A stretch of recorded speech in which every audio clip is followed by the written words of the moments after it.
आज मार्केट जैसे ही 150 पे पास गया तो मैंने सोचा कि यहाँ से मैं सेल कर सकती हूँ मतलब पुट बाय कर सकती हूँ। तो यहाँ पे मैंने पुट की एक एंट्री ले ली।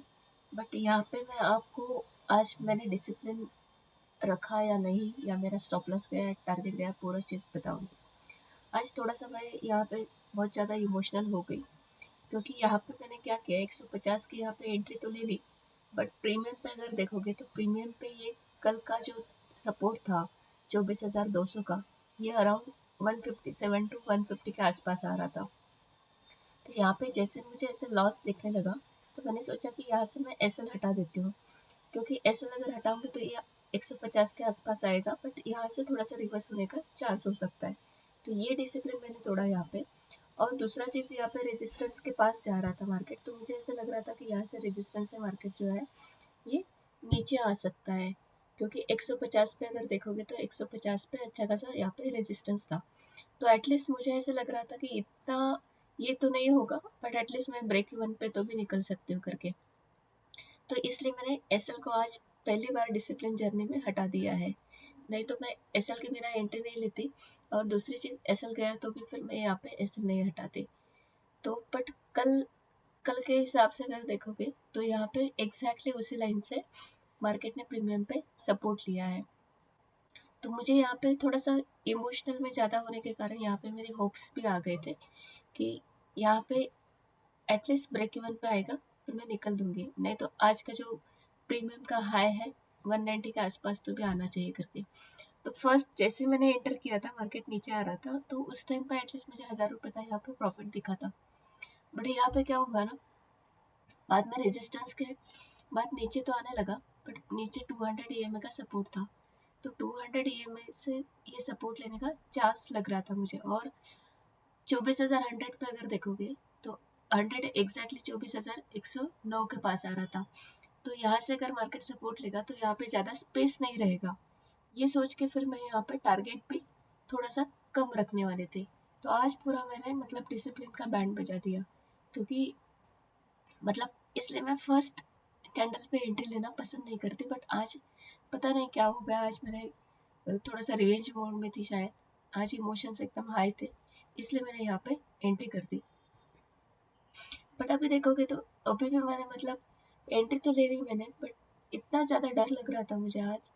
और दूसरी चीज़ ये है, मैंने डिसिप्लिन जर्नी में एक चीज़ ऑब्जर्व की, अगर सही लेवल पे एंट्री लेते हैं ना तो बिल्कुल डर नहीं लगता। हम लोग बहुत काम वे से ट्रेडिंग करते हैं, और वहाँ पे मतलब पैनिक भी नहीं होते। भले ही थोड़ा सा लॉस भी अगर दिखा ना, तो भी इतना टेंशन नहीं आता। बट आज के दिन पता नहीं, आज मतलब पूरा ऐसे डिसीजन जो है वो समझ नहीं आ रहा था क्या करना है करके। बट एक एक ही मेरा टारगेट यहाँ पे ये था कि मुझे जैसे ब्रेक इवन पे आएगा वैसे मैं इसे ट्रेल करूँगी, और दूसरा चीज़ जितना प्रॉफिट मिलेगा उतना तो भी निकाल के चली जाऊँगी करके। तो ये जैसे जैसे निफ्टी पे अगर देखोगे तो 24,100 के पास जैसे ही आ रहा था, तो और मुझे थोड़ा सा मतलब यहाँ पे ज़्यादा ऐसे होप्स भी थे और डर भी था, क्योंकि प्रीमियम अगर देखोगे ना तो यहाँ पे प्रीमियम पे बहुत जल्दी प्राइस जो है वो डिके हो रही है, डिके तो नहीं बट बहुत ही ज़्यादा वोलेटाइल थी। तो यहाँ पे मुझे ऐसा था कि अगर मैं एसएल रखती थी तो मेरा एसएल भी चला जाता था, और बाद में मुझे और पछतावा होता था।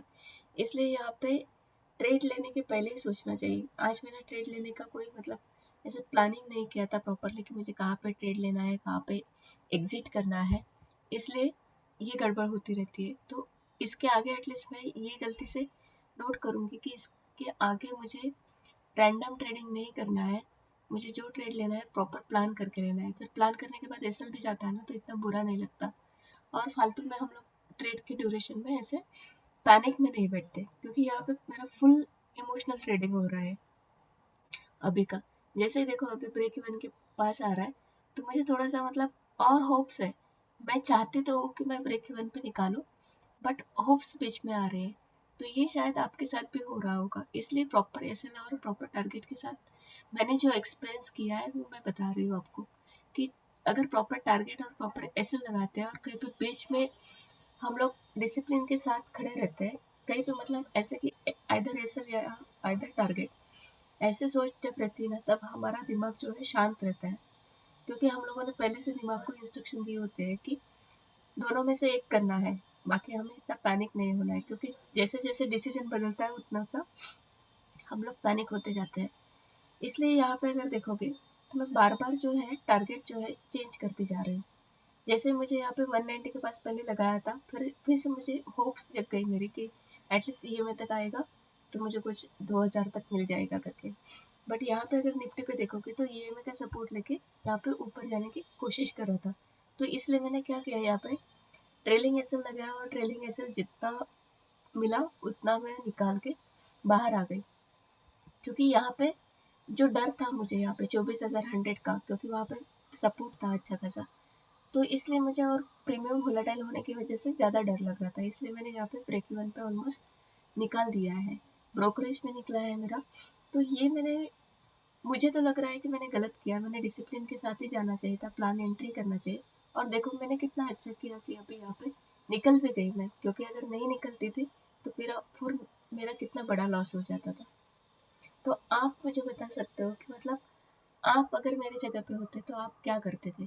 क्योंकि हर एक का जर्नी अलग अलग होता है, बट जैसे मैं डिसिप्लिन जर्नी बिल्ड करने की कोशिश कर रही हूँ, तो डिसिप्लिन जर्नी बिल्ड करना भी इतना आसान नहीं है, क्योंकि बीच बीच में हमारे इमोशंस आ जाते हैं। जैसे अच्छा खासा प्रॉफिट होने लगता है ना, तब उतना प्रॉफिट जाना नहीं चाहिए, इसलिए हम लोग फिर से इमोशनल हो जाते हैं।